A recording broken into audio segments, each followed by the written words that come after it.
Hello, I'm Jamie Ward. I'm Head of Investment Solutions at AJ Bell Investments, and today I'm going to present to you a webinar on the bond markets, specifically the risks in the bond markets and how to identify them as investors.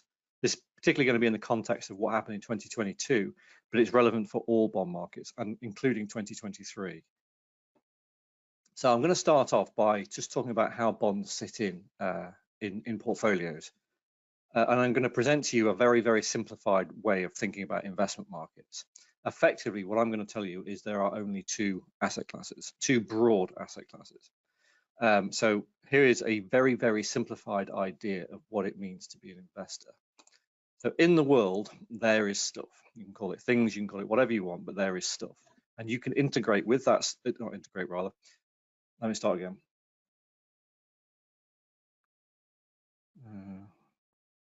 And you can interact with that stuff in one of three ways.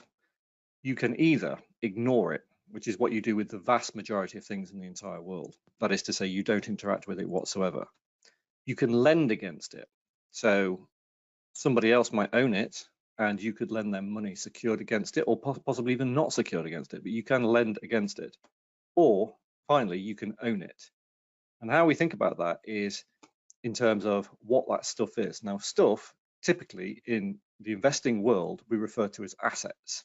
Assets can be tangible assets, but they can also be intangible assets. So a software license, for example, would be an intangible asset, whereas a house or a warehouse or anything you can physically touch would be a tangible asset. When we lend against it, these are referred to the liabilities. So if you are lending against something, you don't have a call on those assets, but you're secured against those assets. When you own it, you have the residual between assets and liabilities, and we refer to that as equity. Now, together, these three items of an asset are referred to as the balance sheet. And a balance sheet is called a balance sheet because it has to balance, meaning the value of everything on the top, i.e. the assets, is equal to the value of the stuff on the bottom, liabilities and equity. What we're saying is effectively you can only really lend against things or own things. You can't actually ignore everything, and we'll get onto why that is in a second. But essentially, lending against it is the top half of the bottom bit of the balance sheet, and owning it is the bottom half of the balance sheet. And the reason why liability is on top of equities is because it's said to have seniority.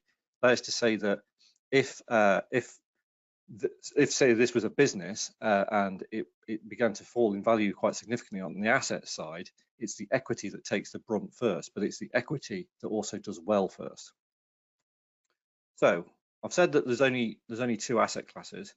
Is ignoring it not a third asset class, i.e. is cash, which is effectively what you're going to do when you ignore something because you're not going to be interacting with the assets of the world, is cash therefore a third asset class? I'm going to tell you that no, it's not. So cash can effectively mean one of two things. It can mean cash in a bank. So cash in the bank is effectively lending against assets. And the reason for that is because a bank also has a balance sheet. So the bank's equity is owned by the shareholders, but the bank's liabilities are typically the deposit holders. So when you put money in a bank as an individual, you are lending money to that bank so that it can go out and create assets. I.e., when it lends money out to people, for example, as a mortgage, that is the bank's assets. Alternatively, you can have cash under the mattress or physical cash, if you like. Now, think about physical cash is if you look closely onto a banknote, what it actually says is, I promise to pay the bearer on demand the sum of £20. In a sense, cash, a banknote is a zero coupon bond with immediate ability to realize that cash, that value that you have lent to the government. So even physical cash is still basically a bond. You might say, well, what if I own gold? That's not, that's a different asset class, or property, that's a different asset class. In reality, they're not. If you own gold, you're owning the equity of gold. You're owning 100% equity because there's no lending there, but you're still just owning equity. Same with a property. I'm sitting in my house here. We have a mortgage on this house. I own the equity in the house. The bank owns the liabilities on the house. and the assets is sort of the sum of those two. So having thought about that, now we need to think about how we deal with portfolio construction, because effectively, as I've already said, there is only two asset classes. And when we're constructing portfolios, we're doing something called volatility targeting. And what that means is different clients will have a different tolerance, different desire also for levels of risk, and risk is defined by volatility. Volatility basically being another word for how much a portfolio is likely to move about in a year, i.e. how unpredictable its return is. And on this chart on the right here, you can see that of the asset classes that we at AJ Bell consider at a strategic level, generally speaking, the higher up the risk spectrum you go, i.e. the further right on the chart you go, the higher the return you are likely to receive, i.e. higher up on the left-hand side. Once we've got these asset classes, we use three different characteristics of each asset class. We have the return and the risk, which you see on there, and then we also look at correlation between those assets, i.e. how likely, or how much rather, that these assets are likely to move around with each other.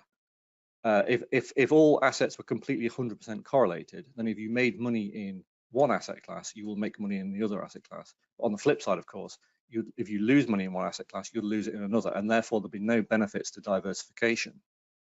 However, when there's a degree of negative correlation or low correlation, then when one asset class moves up or down, it might have very little effect on another asset class, and therefore you get benefits of diversification. And how we actually construct it is we go through a process called mean variance optimization. An optimized portfolio, optimized set of asset classes creates a line that we call the efficient frontier. So this line represents all the possible asset classes, all the possible portfolios based on the strategic asset classes that we're using. And as you can see, by blending assets together, you can get portfolios of a higher return for a given level of risk, i.e. that blue line sits higher than all of the green asset classes. That is to say, this is like a clear example of where you can see the benefits of diversification. So that line basically is lots of different combinations of those asset classes, and the likely return based upon the returns of the asset classes for a given level of risk. Now, the thing about these asset classes is the bottom left ones here, they're basically your fixed income asset classes. They're your bonds. And the ones on the top right in the orange box, they're your equity ones. So what you can see is typically bonds return less but have lower risk. Equities return more but have higher risk. As a result of that, the lower risk portfolios, the ones that are suitable for clients who don't particularly have a very high tolerance for losing money, or indeed any desire to lose too much money, tend to be very heavy in bonds. And that's quite important, because you're building portfolios filled with these asset classes that you expect to not perform too badly in any given year, because as I said, these are clients who don't want to see their portfolio moving around too much, because they either can't handle it because of they have a cash call on their assets, or they don't want to deal with it. So that means we have to think about credit risk. So credit risk meaning fixed income risk, the risk of the different fixed income assets. And generally, the way people think about this is they think in terms of what's called credit quality. Now, credit quality is determined usually by a third party. I mean, it can be determined by an individual. If you're willing to put in the work, you can find out how risky you think a bond is. But there are third-party organizations, and I've put one here, S&P, i.e. on the left-hand side of that table there. But S&P is one of the big three. There's also Fitch and Moody's, and they will rate any bond that the bond issuer pays to have rated, and they will assign a score to it. Now, the three different rating agencies use very, very similar names. You might have AAA, you might have A with two lowercase a's, you might have BAA, but it all basically means the same thing, and they're all broadly equivalent. That second line gives you the implied default rate over the next 5 years. So this is the probability that one single bond chosen at random with that assigned rating will default, i.e. stop paying interest to the owner of that bond over the next 5 years. And what you can see is that at a AAA level, it's very, very low. 0.17% is about a 1 in 600. So if you chose 600 AAA rated bonds over the next 5 years, one of them might default on you. So really quite safe. And the further down these ratings you go, the greater the default rate becomes. And broadly speaking, we split these into two. We have at the top half, we have what's called investment grade. And at the bottom half, you have high yield. Now, high yield got rebranded. If you go back to the 1980s and into the 1990s, they used to be called junk bonds because people only wanted to invest in the top half. But there was sort of innovations in the market where people realized that actually, if you were quite sensible with the way you attributed your portfolio towards high yield bonds, you could generate diversification benefits that we talked about in the previous slide. But nevertheless, if you look at that default rate, it really begins to skyrocket once you go into that high yield area. So that once you're down to say CCC, you've got about a 30% chance that it will default over the next 5 years. I.e., take that AAA rated example. In that case, if you bought 600 bonds, one of them would likely default over the next 5 years. So broadly speaking, what you need to look at on this table is the higher up it is, the lower risk, the lower down it is, the higher the risk, i.e. low risk at the top, high risk at the bottom. Now let's think about the types of asset classes you'll typically see at different levels of risk. So AAA rated, you're likely to see government bonds. AA rated, it's going to be quasi-government bonds. So this means bonds that are perhaps not government directly, but they might be backed by government finances. At that single A level, you're going to be in the area referred to as really good corporate bonds. So these are really high quality businesses that are unlikely to default. Going down to corporate bonds, then once you go into double B, it'll be lower quality corporate bonds, and down and down and down until you start getting to distressed bonds, highly distressed bonds, and eventually defaulted bonds. So that gives you a kind of hierarchy of the lowest risk to the highest risk. But actually, there is one type of bond that is even lower risk than government bonds.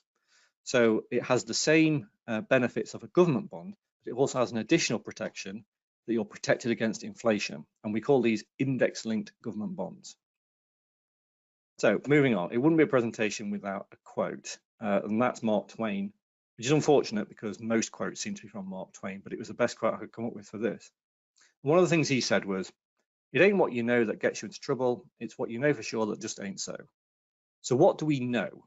We know that the higher the credit rating, the lower the risk bond. So therefore, the higher the credit rating, the less likely you are to lose money.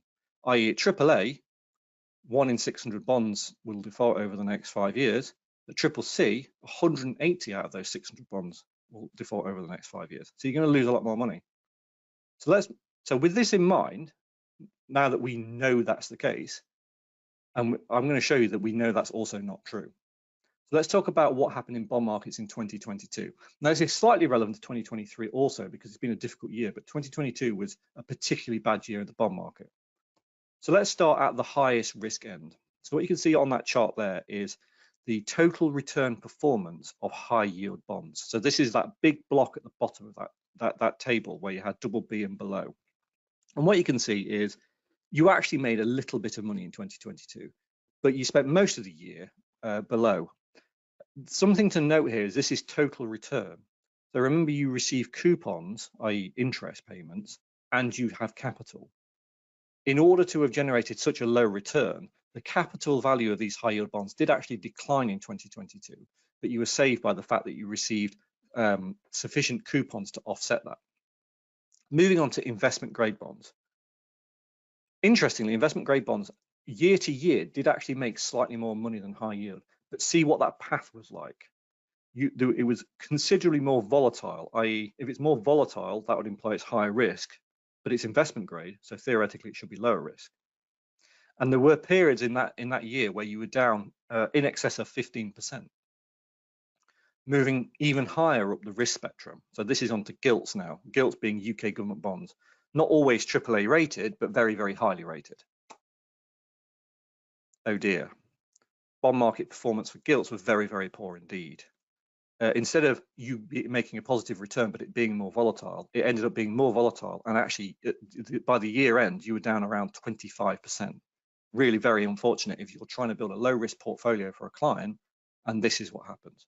And what about those lowest risk bonds, i.e. the bonds that have the same characteristics of gilts insofar as you've got a capital guarantee by the UK government, but you're also protected by inflation. And remember, 2022 was the year when inflation spiked. So you expect index-linked gilts are going to have done really, really well. Wrong. Index-linked gilts were even worse. At one point, you were down almost 50% in an asset class that theoretically should be very, very safe. So what does that imply? It implies that the bond market risk is about more than just quality. So recall this table we have on the left-hand side. So this is the default rate risks over 5 years. And, as we said before, it goes up and up and up, the lower the risk rating you have, the lower the S&P credit rating you have, rather. So observe now as we change from a 5-year default rate to a 10-year default rate and then to a 20-year default rate. So you see those percentages, they've merged. So D, which means in default, they were at 100% anyway. But now triple C and C, these are the ones that are imminent risk of default. Over 10 years, probabilistically, it's supposed to be that all of them will default. Now, not all of them will default, but it's very probable that a lot of them will.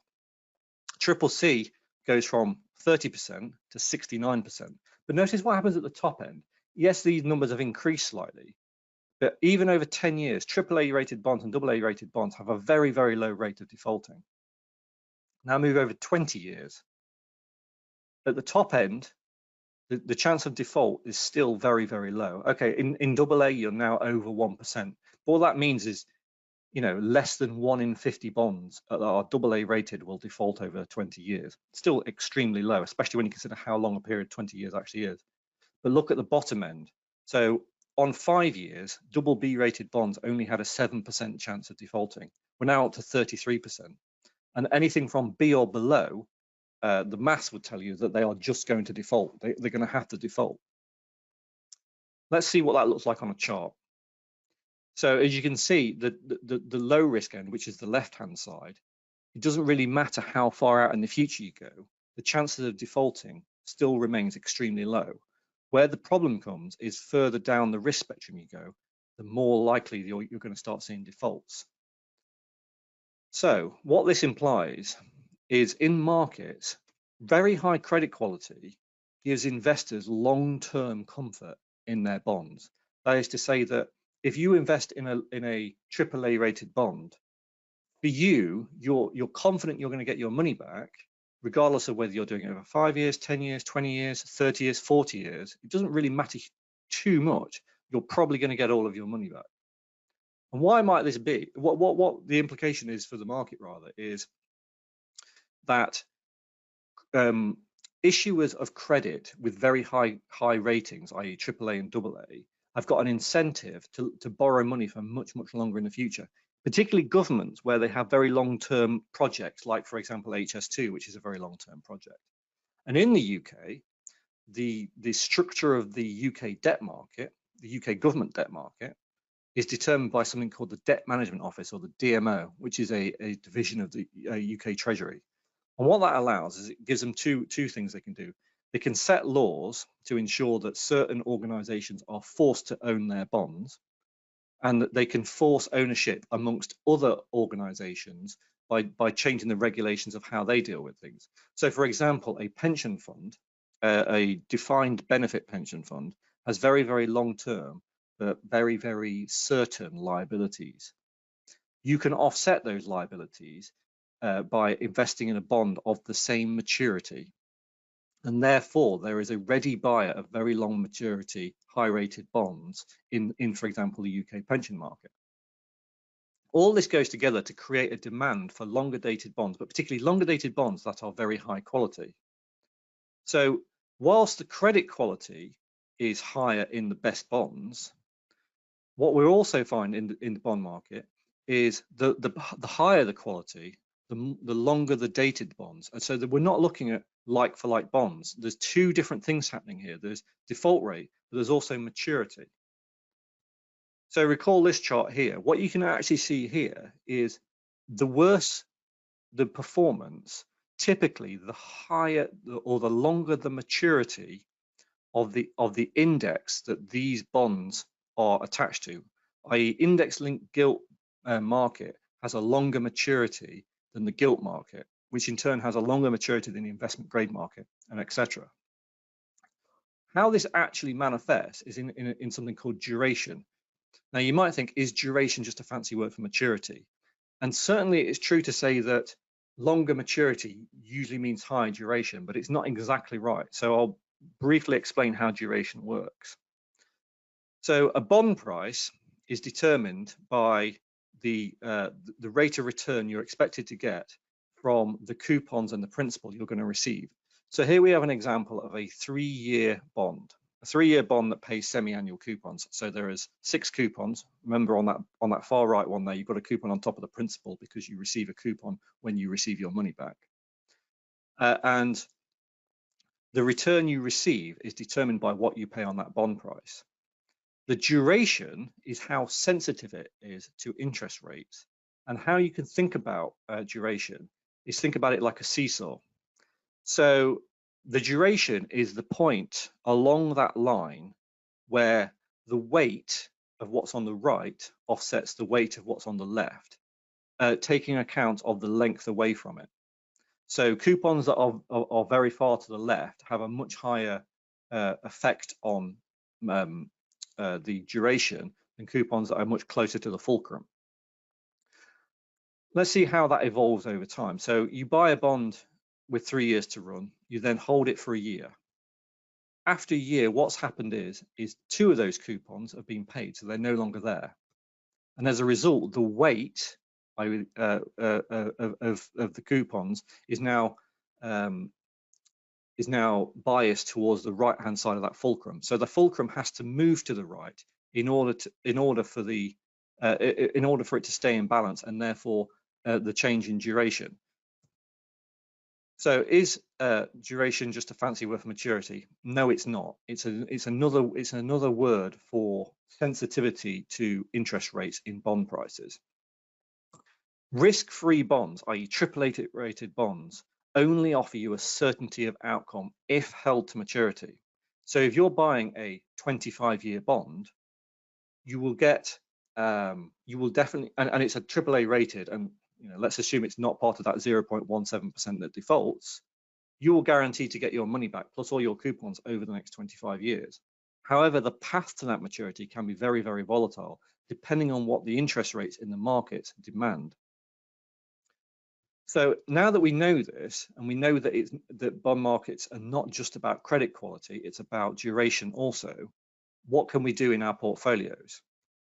So the AJ Bell approach is to consider other asset classes also. So we have these strategic asset classes, which are those green ones we talked about earlier. But on top of that, we also have tactical asset classes.